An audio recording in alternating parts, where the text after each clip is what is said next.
podría contar una historia. Podría ser una anécdota de cualquiera.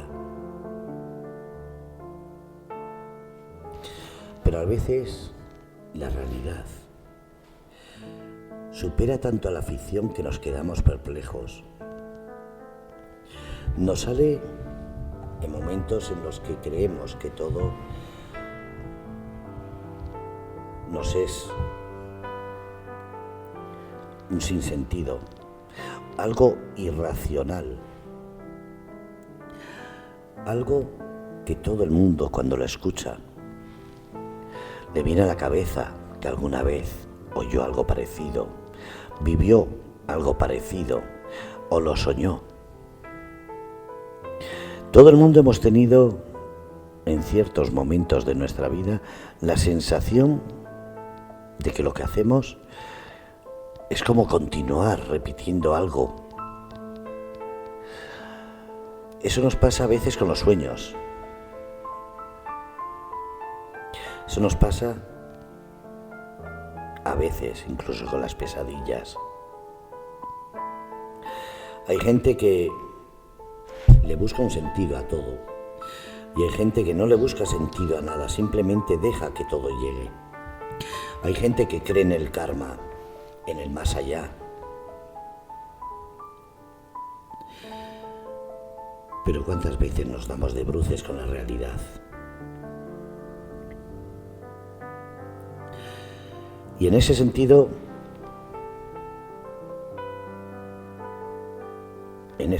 es cuando escuchamos voces que nos cuentan historias que parecen sacadas de un guión de cine. Nos cuentan cualquier cosa y te quedas diciendo, madre mía, lo que vive. Y de repente, una de esas anécdotas puede ser nuestra. Y decimos, pues mi vida no es tan aburrida. Hoy es miércoles 10 de marzo del 2021, un día en el que ha habido cantidad de noticias que nos hacen pensar, qué barbaridad, hay días que parece que todo se junta. Líos políticos, líos con las vacunas, líos con el COVID, líos con la policía, líos con todo. Y la verdad es que entonces es cuando nos damos cuenta de que la vida no es más que un cúmulo de sensaciones que nos apetece a veces reír, por muy triste que sea, o llorar, por muy alegre que sea.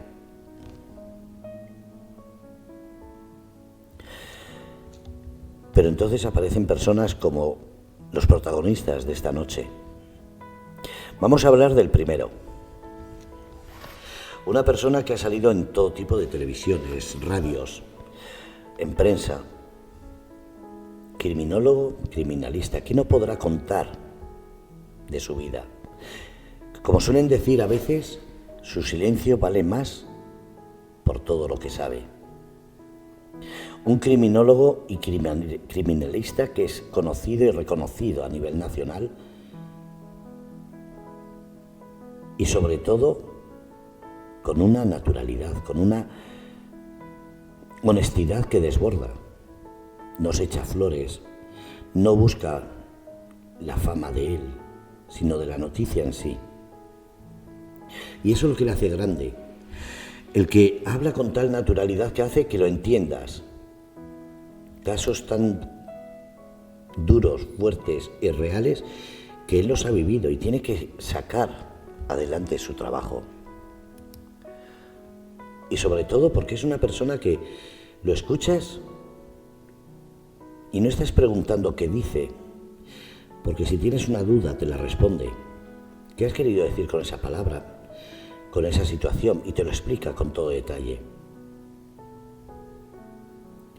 Un bagaje y una trayectoria sin igual. Admirado, envidiado, pero sobre todo seguido. Ha tocado temas que mucha gente los ha rehuido por polémicos, porque saben que le darían mala fama, y él, sin embargo, aquí lo ha hablado. Y me refiero, por ejemplo, al caso de La Manada. Ha dicho lo que piensa en total libertad, porque aquí no censuramos.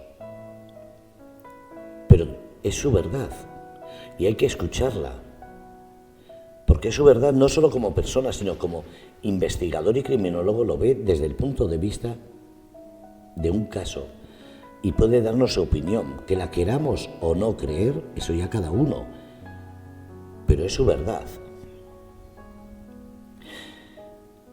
Ha estado en casos importantes de corrupción y más de uno pensamos, madre mía, para meterse en un caso de esos, hay que tenerlos, pero hay que tenerlos de tamaño de un elefante. Una persona que en un momento determinado puede estar vigilando o siguiendo la mayor de las cosas normales, una infidelidad, un caso de desfalco a un seguro, o puede estar en un caso Gürtel, mediático, problemático, con chantajes emocionales, físicos y de todo tipo. Y ahí ha estado. Ha estado aquí hablando de los Pujol. Ha estado hablando aquí del caso de las niñas de Alcácer. Y vuelvo a decir, naturalidad.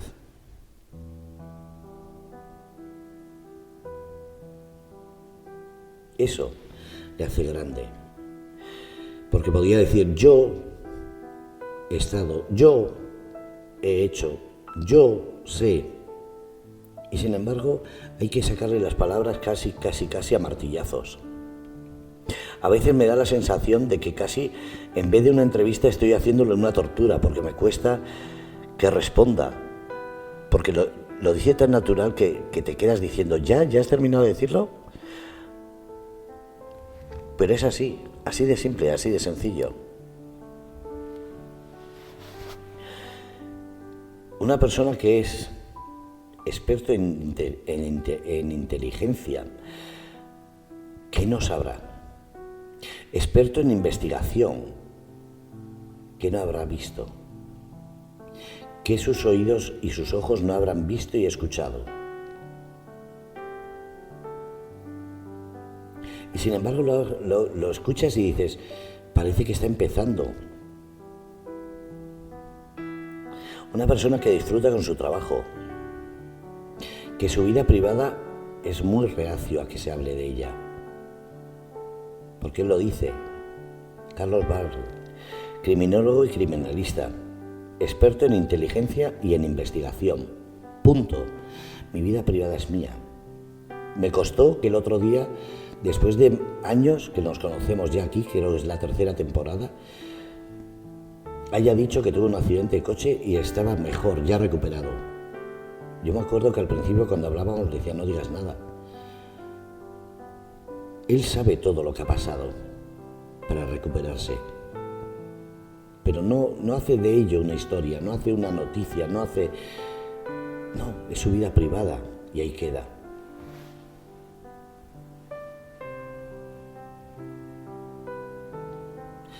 Una persona que en muchas cadenas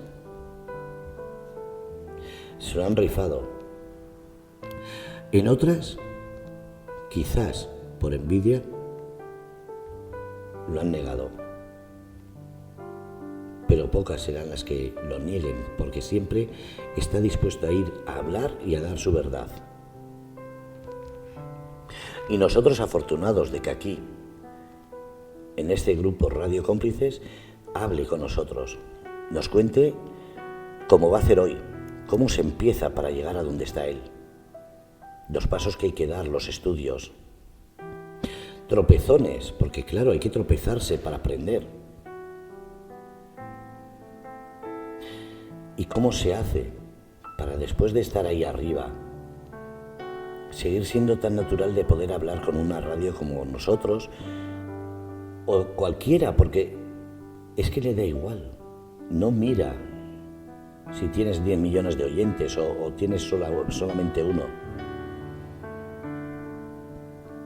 Y eso es lo que hace que se le coja ese cariño, ese aprecio, esa sensación de que es leal. de que va de cara.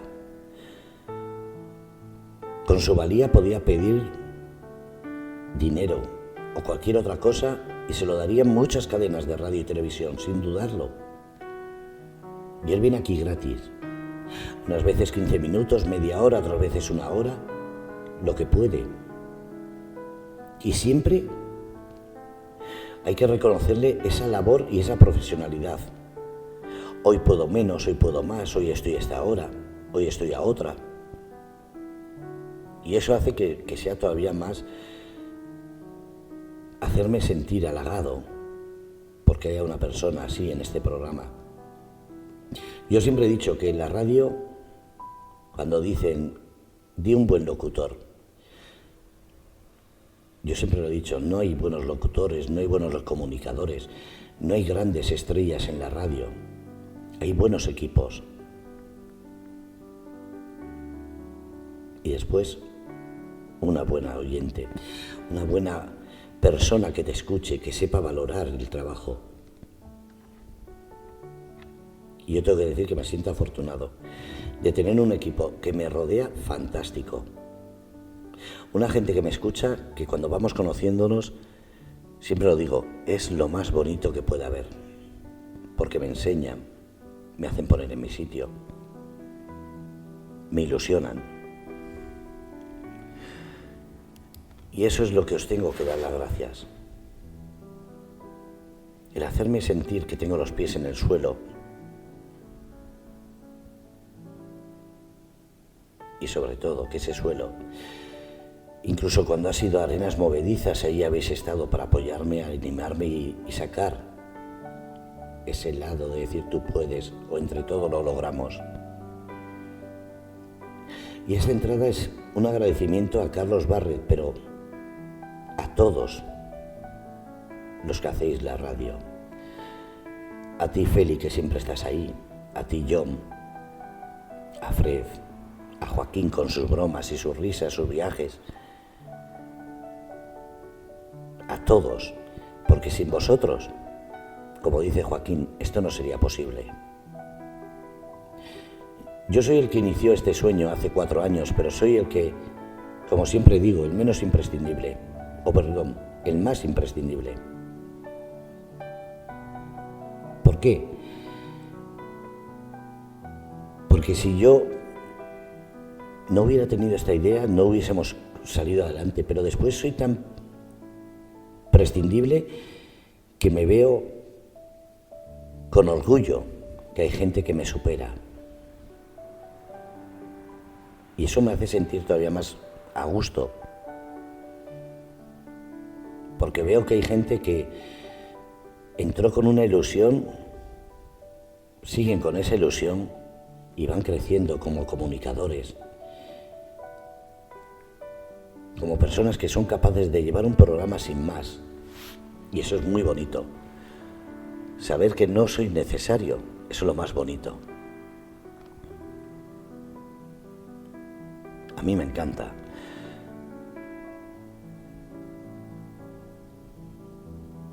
Me encanta sentirme que puedo dejar esto a manos de cualquiera y seguiría saliendo bien. Precisamente por eso. Porque hay una serie de gente que lo hace todo. Y eso es lo bonito. Por eso valoro tanto con una persona como el invitado de esta noche. Nuestro comunicador, Carlos Barret, una persona que se ha hecho a sí mismo, que tiene empresas, que está, y cuando no está siguen funcionando esas empresas igual. Así que, cómo no, cuando llega ese momento, vamos a hacer la llamada de turno para escucharlo. Porque precisamente lo que vale de un programa es que ese comunicador lo lleve a cabo. Así que vamos a escucharlo en breve y sobre todo vamos a conseguir que esta noche entremos todos a una. Así que vamos para allá, estamos esperando a cómo no.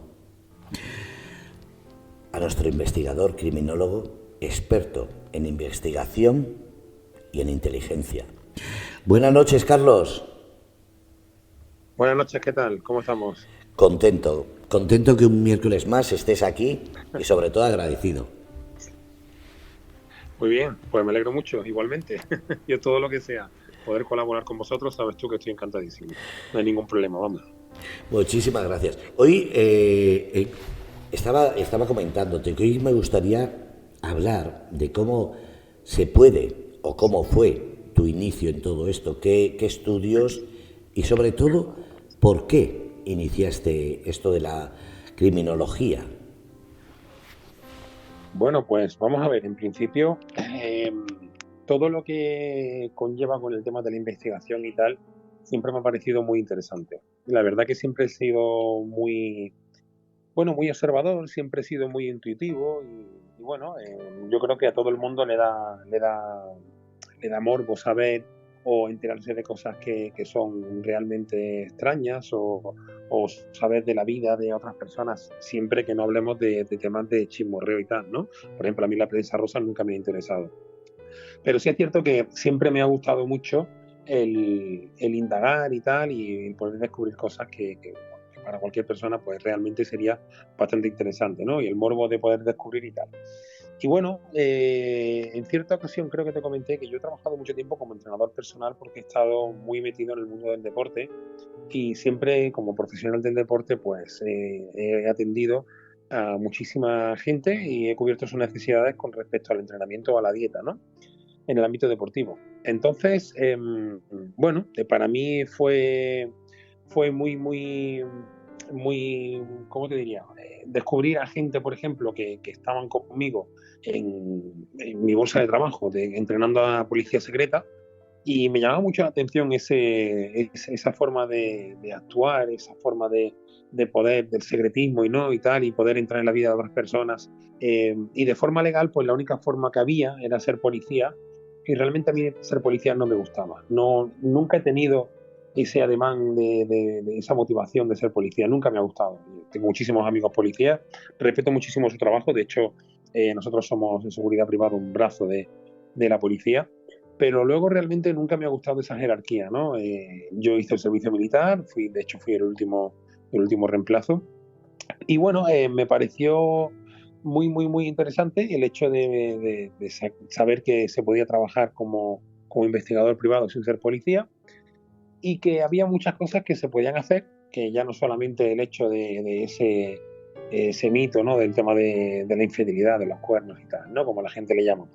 Así que bueno, me gustó, me llamó muchísimo la atención y bueno, comencé mis estudios con un tema de un máster que acababa de salir como un título propio de la universidad, que era el tema de criminología junto con derecho y tal. Y empecé por ahí. Yo había estudiado el tema de osteopatía, había empezado también derecho, pero no acabé.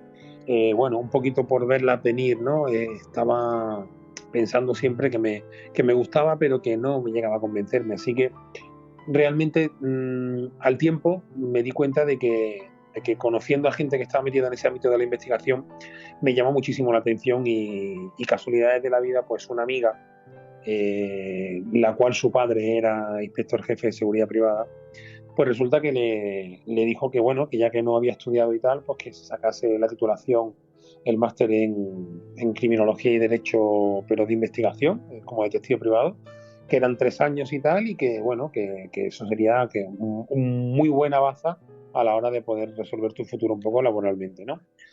Así que bueno, yo tomé nota de ahí, mi amiga llevaba el primer curso, era el primer curso que se lanzaba, y yo me incorporé en el segundo, que para ellos era ya el segundo año, pero para mí era el primero dentro de la segunda edición que salía.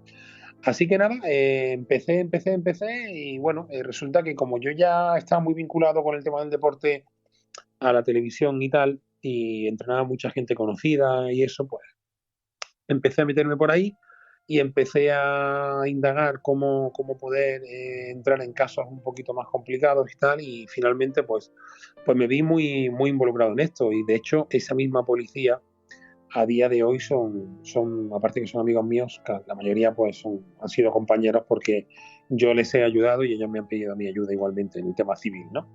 Así que, bueno, esa fue un poquito mi andadura, cuando ya te digo que venía del mundo del deporte y totalmente estaba súper vinculado al mundo del deporte. O sea, he sido profesional en varias disciplinas deportivas y he pertenecido a la selección española de esas mismas, con lo cual te podría decir que el deporte era mi vida, era mi forma de vida, y al final pues me decanté un poco por el tema judicial, ¿no? Porque al final para mí es un tema judicial, ¿no?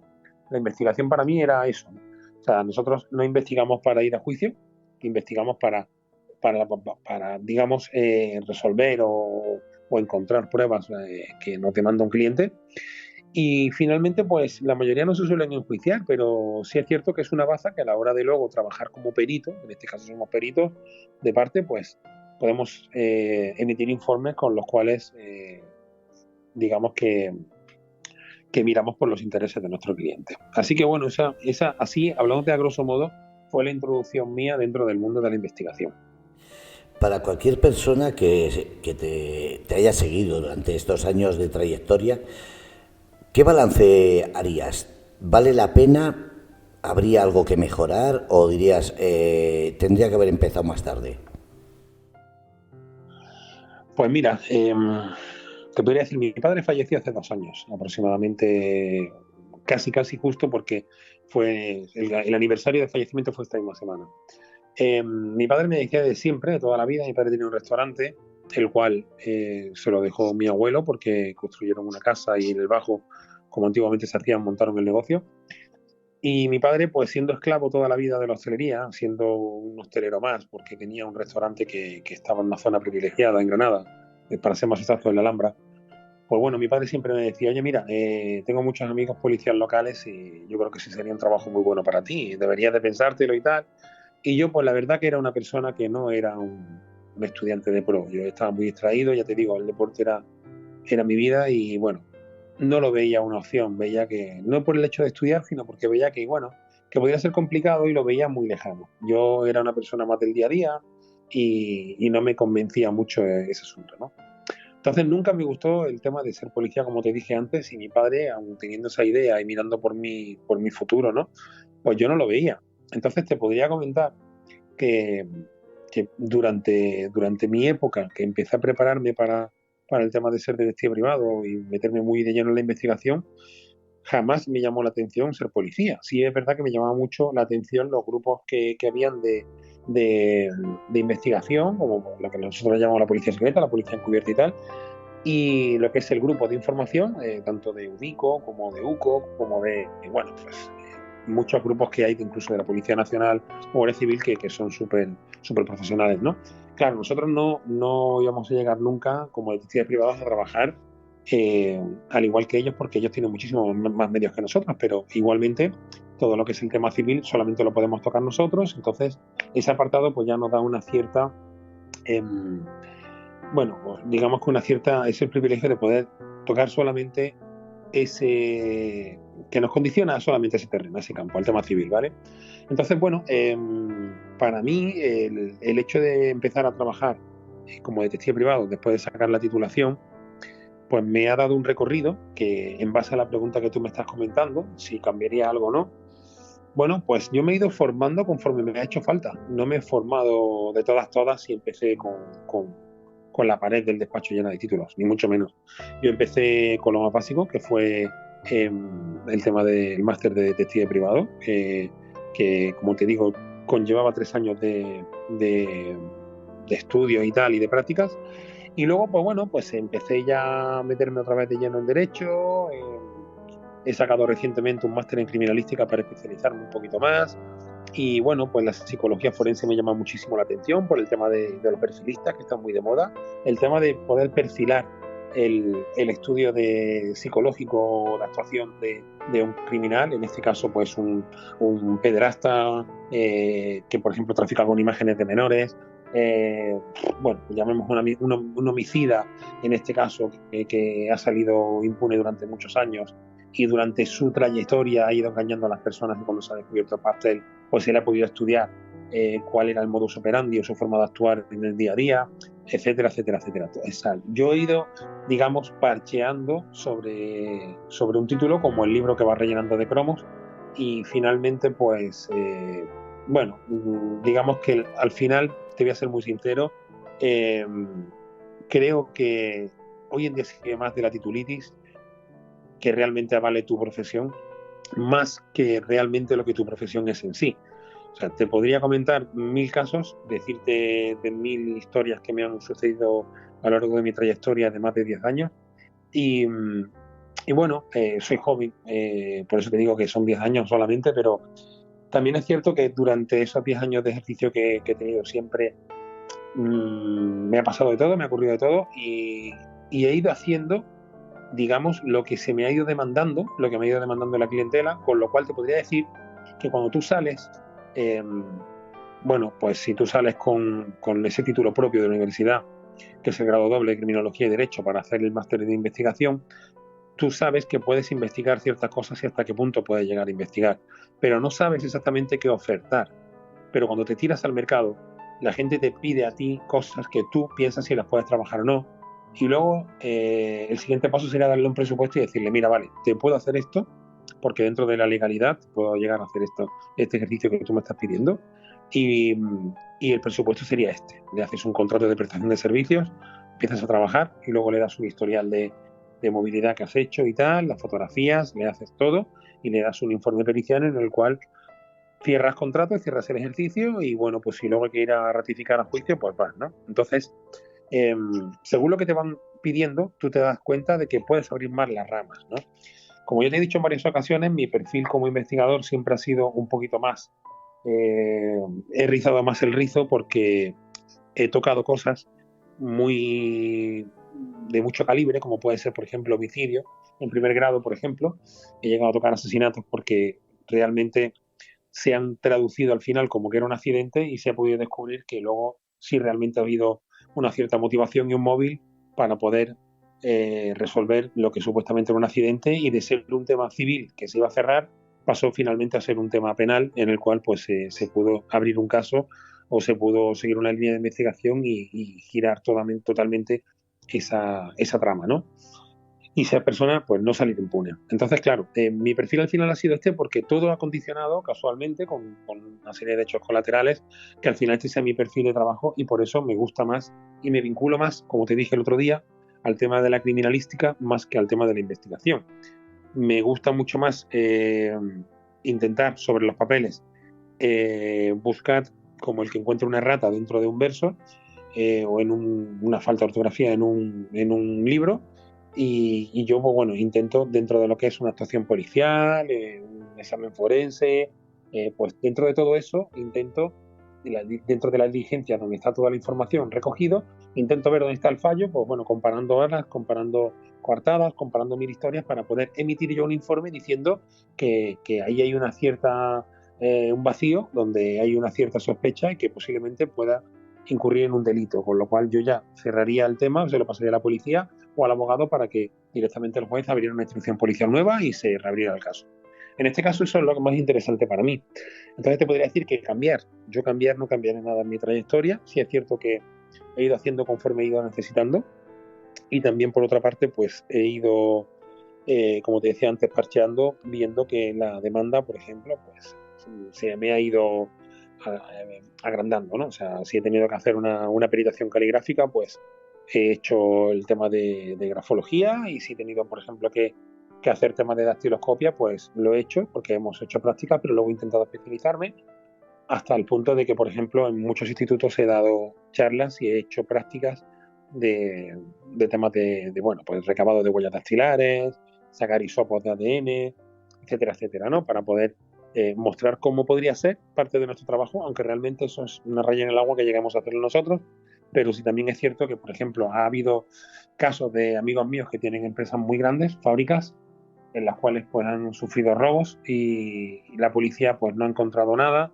o no ha visto motivación para poder investigar y yo he tenido que sacar unas huellas dactilares de un marco de una ventana o no sé, o encontrar pelo, etcétera, etcétera, mandarlo a un laboratorio privado y ese laboratorio privado dándome esas pruebas he podido enviarlas luego a la policía con un informe para intentar que encuentren, hagan un recabado y al mismo tiempo hagan que cotejen todo eso, y esa investigación luego derive en una denuncia para que a posteriori pues, podamos ir a juicio y poder meter a alguien en la cárcel, ¿no? O directamente meterle ese delito.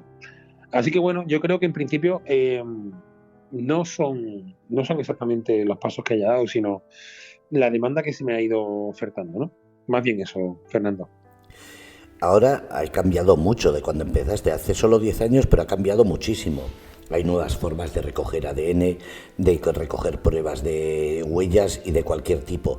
Pero sobre todo hay una cuestión que me está llamando la atención, que es las cámaras de vigilancia. Como investigador y como criminólogo, ¿crees que las cámaras, eso de que cojan el rostro a todo el mundo, es un adelanto o es una pérdida de intimidad? Bueno, ahora mismo la ley de protección de datos está muy a la orden del día. Me refiero a que hoy en día se vende muchísimo con la ley en la mano la necesidad de tener la necesidad y la obligación, digámoslo así, ¿no? Te iba a decir una palabra más técnica. En este caso yo creo que la obligación de tener que mostrar bueno, pues que cuando vas, por ejemplo, tú entras en un local, un establecimiento, tienes que tener puesto el cartel de que hay cámaras de vigilancia, ¿no? Porque te están grabando. Al igual que un detective privado, también a lo mejor pues no pueden grabar en un sitio público, etcétera, etcétera.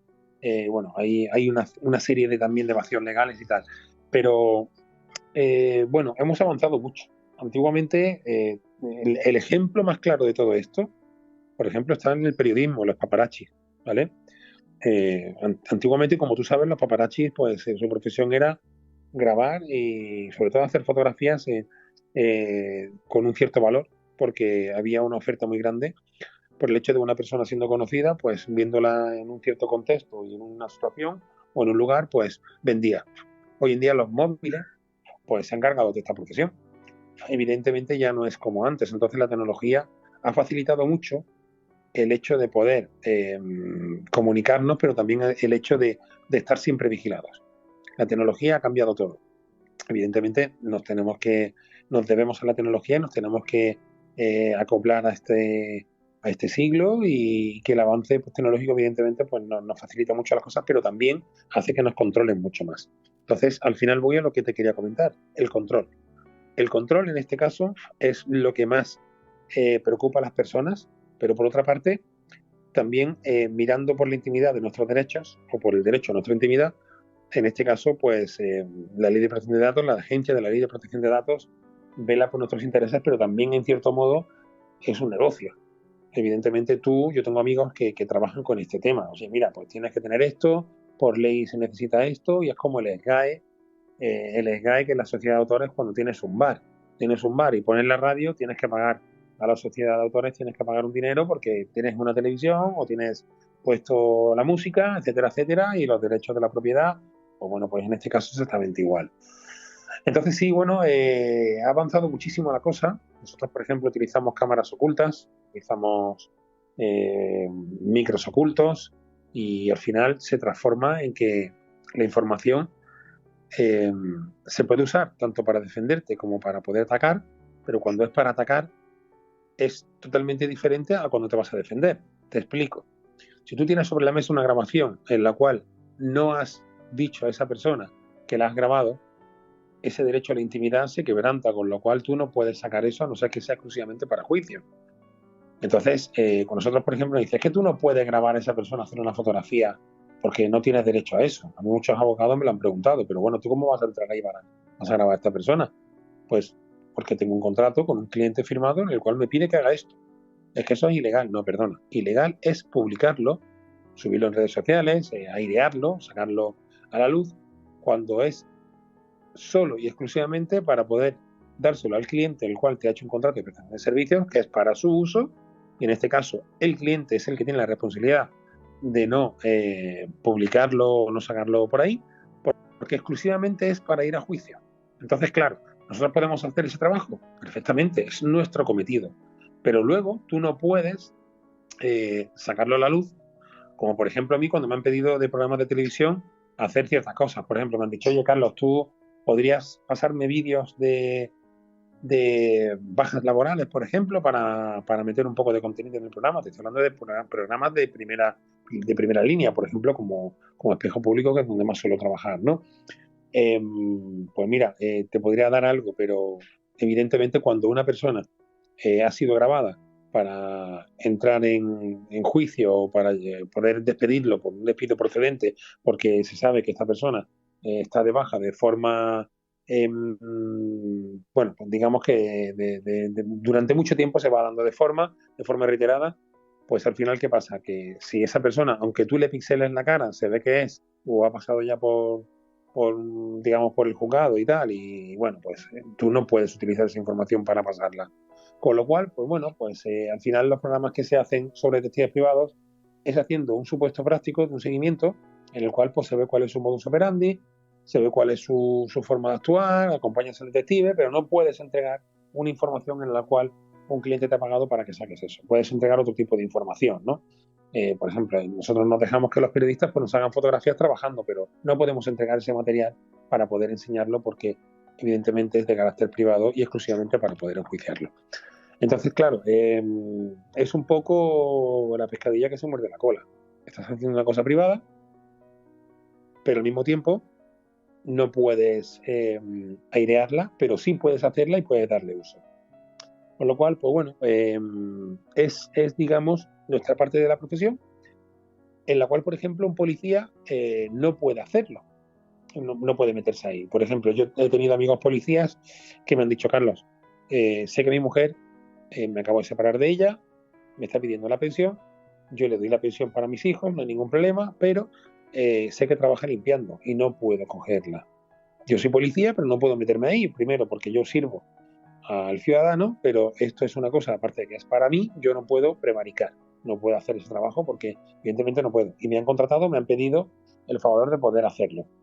Entonces, claro, yo lo hago porque es parte de mi profesión, pero es exclusivamente para ese uso, eh, o bien para el uso judicial o bien para el uso informativo, meramente informativo, pero siempre porque te contrata una persona, ¿de acuerdo? Tampoco lo hago para mí, no puedo hacerlo para mí. Entonces, bueno, esa es, digamos, la forma de actuar y en este caso, pues nosotros utilizamos este tipo de tecnología. Utilizamos cámaras de vídeo en formato muy pequeño, o sea, cámaras de estas de mano de toda la vida, una handy de estas de mano, lo que es una videocámara de mano.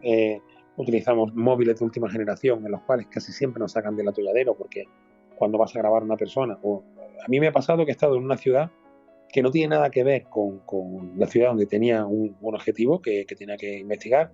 Y he estado en una feria, por ejemplo, y me he encontrado a una persona bailando que supuestamente estaba de baja laboral y la tenía al lado. Y dijo, ostras, pues llevo siempre en un llavero, llevo una cámara oculta, que es una llave de un coche, que es de esta de los chinos, un material malísimo, pero que te saca del problema. Y le pude grabar ahí cuando otros días hubiera hecho mil esperas o vigilancias para poder encontrar a esa persona haciendo algo raro y sin embargo nunca lo hizo y de repente me lo encuentro en una feria de un pueblo bailando con el novio como una descosida, ¿entiendes o no? Y se le pude coger. Cuando yo, por ejemplo, en ese pueblo, pues tengo amistades y yo iba pues a tomarme algo tranquilamente con los amigos y me lo encontré allí y digo, ostras, pues mira por dónde, o sea, estamos trabajando las 24 horas prácticamente, ¿no? Así que bueno, sí, la tecnología es parte, ha cambiado mucho la cosa y el tema de las cámaras, que es lo que tú me preguntabas exactamente, pues tanto las cámaras de vigilancia como las cámaras de control, por ejemplo, de control de acceso o las cámaras que, que te detectan el rostro, ¿no? Y tal, bueno, pues sí, hay un cotejo tanto para el tema de la seguridad nacional, como pueden ser en aeropuertos, estaciones, etcétera, etcétera, como al final que sea exclusivamente para poder reconocer a personas que sean para un acceso, como puede ser un gimnasio, entrar en un gimnasio. Se hace con huella dactilar o se hace con un reconocimiento facial, como por ejemplo los móviles. Eso parecía antes una cosa impensable y hoy en día los móviles tienen ese tipo de tecnología, como por ejemplo los de Apple, ¿no? Los iPhone. Y es una cosa que, aparte de que está en vanguardia, pues bueno, pues son adelantos que hacen que tengan más demanda todavía, aún sin tener la oferta de decir necesito ese móvil, ¿no? La primera ley del marketing, que necesites una cosa y que al final pues se pueda vender, ¿no? Entonces, bueno, sí, utilizamos muchísima tecnología y parte de ellas son, evidentemente, una de las primeras cosas son las cámaras de vídeo. Me viene a la cabeza, ahora que has dicho lo de la llave, me vienen esas gafas que graban, esos aparatos tan pequeñajos que quedan disimulados. Pero también me viene a la Sí. cabeza esos reportajes donde has hablado de criminología, que según la forma de la cara, la forma de, cuando hacen una foto, saber ciertos rasgos de violencia, de capacidad para delinquir. ¿Eso es un tópico o es verdad? Bueno, es el perfil criminal, ya no es por el tema del rasgo, es más bien por el tema del comportamiento, ¿no? Cuando tú, por ejemplo, tú ves el programa este que hay, por ejemplo, de control de aduana tú lo ves y siempre es el mismo patrón. Es la persona que entra del extranjero, que quiere entrar con droga, que es una mula, que va de un sitio a otro con droga en el cuerpo, etcétera, etcétera. El perfil de la mujer embarazada, el perfil de tal. Al final es más el morbo del programa en sí, de decir, bueno, ese tío que llevaba droga, a ver, quiero verlo. Pero de forma intrínseca, si tú te fijas o estás dentro de mi profesión, lo que te condiciona más es ver el comportamiento de la persona en sí. Desde que lo cogen, desde que el tipo está esperando y lo cogen hasta que el tipo lo detienen. Y se ve ese tramo y ese modus operandi que tienen todos, que al final es un comportamiento que lo que conlleva es que esa persona cierto nerviosismo le delata y finalmente pues se queda tranquilo cuando ya lo han cogido y ve que ya pues, le viene la desesperación y tal, ¿no? Es más eso que el reconocimiento facial, porque, bueno, el trabajo de la policía al final es observar o si hay una previa de investigación y hay un chivatazo, pues el perfil en sí no te sirve de nada. Lo que te sirve es más el comportamiento, ¿no? El perfil criminal de un psicópata es más en el comportamiento que en la fisiología. Tú me hablas de fisiología directamente del rostro y el rostro lo único que te puede decir la mayoría de las veces pues que bueno que una persona dentro de sus cromosomas o de su genética, su ADN, pues digamos que la persona puede tener unos ciertos rasgos, pero a lo mejor pues gente más inteligente, gente más superdotada o gente que tiene a lo mejor tiene ese retraso, ¿no? Pero no hay más, o sea, no el rasgo más duro puede denotarse en una persona mala a la hora de tener mucha calle y mucha delincuencia. Pero luego, por ejemplo, las peores mentes de nuestro siglo tienen aspecto conservador, muy delicado y muy, ¿sabes? Gente muy culta que al final eran prácticamente antropólogos a la hora de poder matar, ¿sabes? Y si una persona en sí es muy inteligente, muy culta y mata y lo hace con una cierta hazaña, pero con mucho cuidado, al final tú ahí no denotas la persona en sí, esos rasgos, esa fisionomía, ¿sabes? Lo que estás viendo es el estereotipo de la persona en sí y la personalidad, no el rasgo, ¿vale? O sea que yo creo que en principio sería eso mucho más y más el perfil psicológico más que el rasgo. Hay cuestiones también ahora mismo con eso de que tanta modernidad, los móviles parece que nos llevan todos los rastros de lo que hacemos de movimiento, las tarjetas saben lo que gastamos. Ahora está a punto de salir la tarjeta COVID. ¿Eso en el futuro puede ser también otra forma de llegar a investigar a una persona lo que hace, dónde anda y demás? ¿O eso no entra dentro de esa investigación? Pues Fernando, te podría decir, amigo, que ya está todo prácticamente descubierto. O sea, es una variante de una cosa que ya está inventada o el cambio de utilidad. El cambio de utilidad me refiero a que tú, por ejemplo, te dicen, hombre, es que no te pueden espiar, no existe una aplicación legal que te espíe, pero las hay legales, claro. Pero, ¿cómo puede hacer que una aplicación sea legal para que se pueda vender cuando realmente sabemos que es ilegal, que es controlar a una persona? Bueno, pues muy sencillo. Esa aplicación para poder espiarte, que hay aplicaciones que lo que hacen es saber dónde está tu móvil, dónde está tu dispositivo, el cual siempre va contigo. Se abre el sonido ambiente del teléfono, o sea, se pone en modo micrófono, el cual hace que escuche y recabe toda esa información grabándola y mandándote tramos de X minutos para poder escuchar lo que estás hablando y lo hace porque el teléfono va siempre contigo y te está espiando. La gente que dice, no, hombre, ¿cómo vas a tener el teléfono encima y se va a abrir el micrófono? Eso lo puede hacer la policía. Sí, lo puede hacer la policía. Claro, con un orden judicial lo puede hacer la policía. ¿Que es verdad, que es mentira? Es cierto. Yo conozco aplicaciones móviles que son legales, que cuando tú le dices que quieres escuchar lo que se está escuchando en el entorno de esa persona con el móvil en la mano, funciona como altavoz. ¿Es mentira? No, no, es cierto. Es cierto. ¿Qué pasa? Que esa aplicación se vende como un control parental.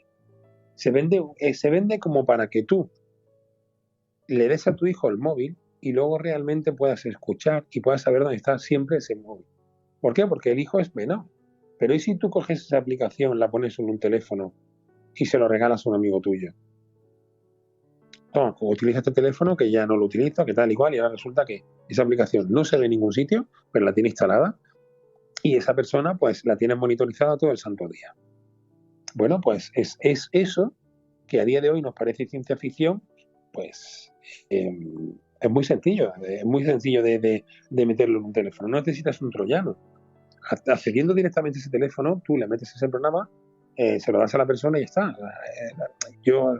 Hay muchos casos de temas policiales que se ha visto como han detenido a una persona, le han quitado sus cosas para meterlas en el calabozo. Durante el tiempo que la han tenido en el calabozo han registrado su móvil, le han metido la aplicación y luego la han podido coger. ¿Que no se puede hacer? Claro que no se puede hacer, pero hay países que lo hacen así. Hay un teléfono, hay un número de teléfono que mucha gente no sabe, que le llaman el número mágico, que es un teléfono el cual te llama, te dan un toque, tú descuelgas y luego lo buscas en la guía, en tu lista de teléfono, en las llamadas y no aparece. Solamente con coger ese número de teléfono ya te han metido el troyano, ¿sabes? Ya te han metido el troyano, y con lo cual tú ya estás monitorizado. Esos tipos de programas que te digo yo, por ejemplo, lo que hacen es saber dónde estás, te mandan la ubicación, te mandan el sonido ambiente del teléfono. Al mismo tiempo, te pueden hacer fotografías del móvil. Tú le puedes hacer una fotografía. Es muy sencillo, parece que es una locura, pero al igual que tú le metes un programa en el ordenador sabiendo cuál es su número, que es la IP, y tú entras con un programa desde otro portátil que se llama TeamViewer, por ejemplo, que es para hacer el control, el acceso remoto, que cuando tú, por ejemplo, llamas a, por ejemplo, a Apple y le dices, oye, tengo un problema con el ordenador, te hacen el mantenimiento de forma remota. Entran en tu ordenador ellos con tu consentimiento y tú ves cómo se mueve el ratón, van pinchando, te van haciendo la gestión y luego cierran. Pues igual que se hace eso, se puede hacer de otra forma, simplemente con aceptar un archivo sin darte cuenta y entran dentro. Pues al igual se hace exactamente igual con un teléfono, porque tú llevas tú llevas un ordenador en la mano, el cual, sirviéndose de internet, hace que sea posible todo como el que tiene una casa con el tema de domótica. Exactamente igual. Al final, ¿qué pasa? Pues que tú puedes, entre comillas, vivir con una cierta libertad, pero luego siempre estás monitorizado. Por eso, por ejemplo, han habido juicios con el tema de Yahoo, con el tema de Google, con el tema de eBay, el tema de Facebook, porque utilizaban tus datos, que realmente son datos que a lo mejor son superfluos, como por ejemplo tu gusto político, que lo que hace es que ellos, sabiendo cuál es tu gusto político, tienen un patrón de, por ejemplo, cómo engancharte con, pues no sé, por ejemplo, con la venta de armas. Bueno, pues yo soy del Partido Conservador de Estados Unidos. Vale, pues entonces estoy a favor de las armas. Bueno, pues ese anuncio va dirigido para personas así. Hacen una criba y con esa criba, pues directamente te lo ponen en bandeja. Te sale siempre un anuncio de armas. Joder, pues ya tienen ellos la posibilidad de que esa persona compre. Entonces, claro, a lo que vamos es a que ese uso de información siempre pues es muy relevante porque te están estudiando a ti. Y bueno, es una forma de espiar. Es una forma de espiar. No es una forma de investigar. Es una forma de saber. Es una forma de espiarte para poder saber cuáles son tus gustos. ¿Vale? Y si, bueno, es como si tú coges ahora mismo una grabadora, la pones en una oficina que para ti no tiene ningún valor la información, pero de repente sale algo que ellos mismos dicen que eso no se puede enterar nadie. Y ahora tú ves que esa información que a ti no te servía de nada, resulta que posiblemente si tú se la vendes a esa persona o a otra persona que pueda estar interesada, pues ya sí tiene un valor. Con lo cual todo lo que sea monitorizar o espiar es siempre, aparte de práctico, para una persona que quiera dedicarse al mundo de la venta de información, es valiosa. Porque a mí me da igual que tú engañes a tu mujer, me da igual. Pero si yo, por ejemplo, descubro que engañas a tu mujer, para mí esa información no tiene ningún valor. Pero para ti puede ser que tenga todo el valor del mundo, con lo cual pues, puedo perfectamente utilizar esa información a modo de extorsión y vendértela a ti. Y ahora tú dices, bueno, venga, pues te voy a pagar por esa fotografía o esa grabación, te voy a pagar pues lo que realmente para mí vale la relación y la estima que le tengo a mi mujer. Y ya está, y a mí me da igual, yo no pierdo nada, el que pierdes eres tú si esa información sale a la luz. Entonces, claro, la información al final es oro y es poder. Con lo cual te diría que a día de hoy lo más interesante de todo esto es, bueno, pues aparte del tema de la ley de protección de datos, el tema de poder saber en todo momento que debe de tener una cierta seguridad, de que no es tan sencillo el hecho de poder vivir alegremente y decir, bueno, pues el tema de los teléfonos analógicos cada día están más en alza. Muchos empresarios quieren un teléfono analógico, el cual solamente puedan mandar mensajes de texto, tienen un bono de mensajes de texto y solamente hablan por ahí. Y solamente hablan con el tema de la tarjeta. O sea, con el tema de la tarjeta SIM y tal, no utilizan el wifi para nada.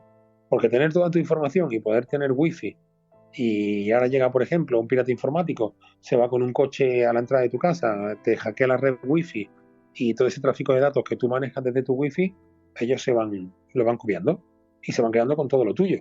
Así de claro, con todas las claves y con todo. Entonces, claro, estamos totalmente vendidos. O sea, todo lo que tenemos lo estamos digitalizando, con lo cual todo lo que tenemos es libre de poder ser sustraído, para que tú me entiendas, con lo cual es muy complicado el hecho de poder defenderte. Yo, por ejemplo, en mi ordenador no tengo antivirus porque me estorba mucho, pero toda la información que tengo yo la tengo metida en discos duros. Cuando voy a meter el disco duro, cojo lo que necesito y luego vuelvo a desenchufar. Yo lo hago de esa forma, no tengo nada en mi ordenador, no tengo nada en mi iPad, no tengo nada en mi teléfono que es cierto 4 notas. Intento que todo esté guardado siempre de una forma, entre comillas, analógica. Si necesito utilizar el disco duro, no me hace falta estar enchufado a internet. Directamente enchufo el disco duro sin la conexión wifi, engancho lo que necesito y luego pues vuelvo a conectar. Y así no tengo nunca un tráfico de datos. Por Totalmente. ejemplo, te diría, el tráfico de datos, Fernando, no sé si sabes que en el 11M, aquí en España, cuando el tema de los atentados yihadistas y tal, la forma de comunicarse que tenían fue a través de Internet, pero no lo pudieron coger porque lo hicieron de una forma muy sólida y la verdad que muy ingeniosa. Mira, ellos, por ejemplo, utilizaban el correo electrónico. Pero claro, si tú dices, si a mí me fichan el teléfono, me van a monitorizar todo lo que yo tengo. Te van a monitorizar el teléfono, con lo cual todo lo que sea tráfico de datos va a pasar por un filtro en el cual se va a quedar todo copiado. La policía utiliza varios programas, uno de ellos se llama Sitel, y el Sitel lo que hace es copiar todo lo que tú hablas y quedar todo registrado para luego, con un código binario, etcétera, etcétera, lo que hace es organiza un patrón de todas las llamadas que entran, que salen y vinculan con una especie de llave, una ramificación de todas las llamadas recientes y que sean, digamos, más utilizadas o que entren o que tú utilices con ese número de teléfono. Al final lo que hace es guardar todas las fotografías que tú mandas y que te entran y hace, por ejemplo, un escaneo de las llamadas que más utilizas tú y de las que más te van entrando. Y entonces directamente va pinchando el teléfono a esas otras personas, ¿vale? ¿Qué pasa con esto? Que tú tienes una monitorización de todos tus datos. Claro, si por ejemplo esos terroristas lo que hacían era ponerse en contacto a través de correo electrónico, lo normal es que tú digas, ostras, si es tráfico de datos, yo escribo un correo, lo envío, esa copia de esos datos me tienen que llegar. Vale. ¿Cómo pudieron burlar esto? Pues de una forma muy sencilla, Fernando. Lo que hicieron fue, a través de correo postal, se mandaron la dirección de correo por el que querían ir. Con lo cual tú ya, al escribir una carta y mandársela a una persona, esa persona recibía el correo y la contraseña de ese correo. Lo que hacían era que cada uno desde su casa escribía un correo. Entraba en la bandeja de entrada, le daba a escribir un correo, escribía ese correo, ponía el correo que me quería mandarle a la otra persona, la información, y no le daba a enviar, lo guardaba en el borrador. Ahí no hay tráfico de datos, pero claro, el correo no se ha enviado, con lo cual a la otra persona no le llega. Pero la otra persona, a una hora predeterminada que ya había escrito en la carta esa postal, le decía, a tal hora todos los días hablamos.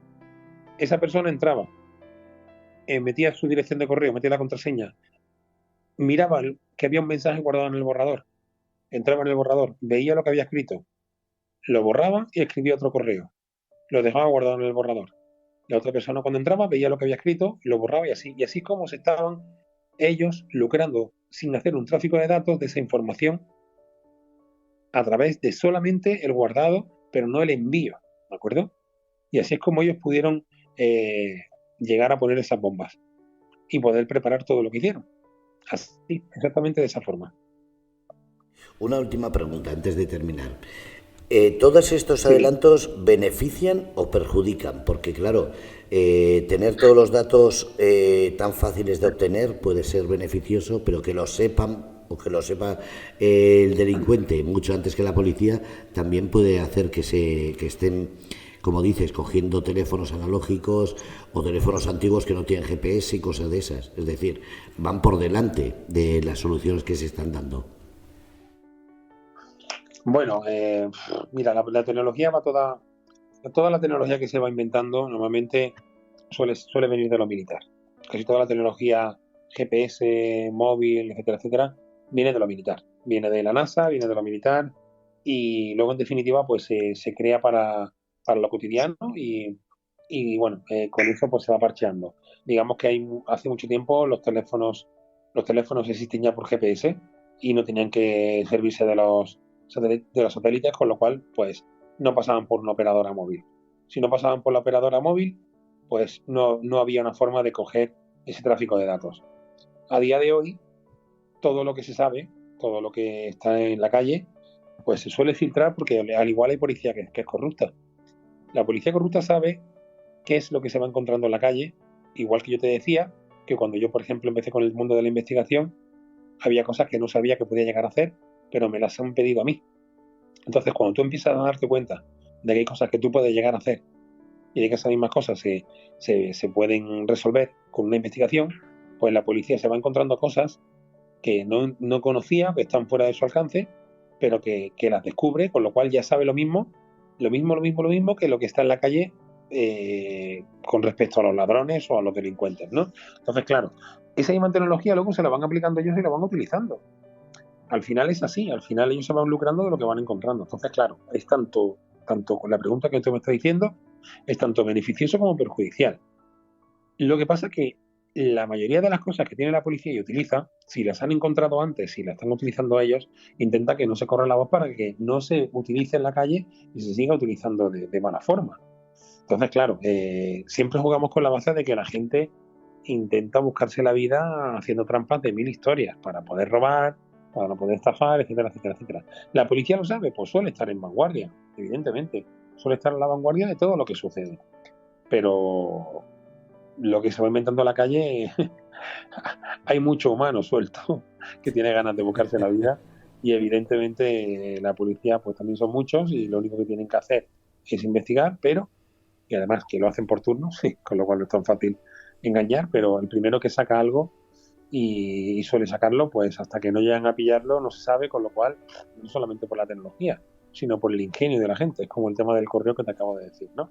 Ese ingenio, hasta que no llega a los cuerpos de seguridad del Estado, pues no se sabe y no se puede terminar. ¿Entiendes o no? No se puede llegar Totalmente. a saber. Y bueno, eso sería todo. Muchísimas gracias, Carlos. Quedan muchas cosas por preguntar, pero muchísimas gracias Bueno, por pues estas respuestas. vamos hablando y encantado y buenas noches. Buenas noches a ti, Fernando, y a todos los oyentes. Muchísimas gracias y sobre Muchas todo gracias a ti. el miércoles que viene otra noticia, a ver qué sale, porque desde luego hoy ha sido un día que ha habido de todo. Pues sí, la verdad que sí, además sobre todo con el tema político, que hay unas maniobras que están orquestando cosas en Madrid que veremos a ver cómo acabamos. Pero bueno, Lo peor no es que estén orquestando en Madrid, sino que empezó en Murcia con esto y está terminando ya con sí, pueblos pequeños, que vaya batallas que hay. exacto. Y al final todo esto no va a repercutir a todo el mundo, porque bueno, el bastión que hay ahora mismo ha sido un poquito más solvente, estaba en Madrid y se lo quieren cargar. Así que eso es lo que tenemos. Y encima ya ha decidido que para no hacer frente provoca elecciones, así que con ello se ha adelantado a dejar que la dejen con el culo al aire, como se suele decir. Vamos a ver cómo salimos de eso. Pues Fernando, buenas noches y un fuerte abrazo a todos. Igualmente, hasta el miércoles que viene. Muchas gracias. Un abrazo. Un abrazo. Chao.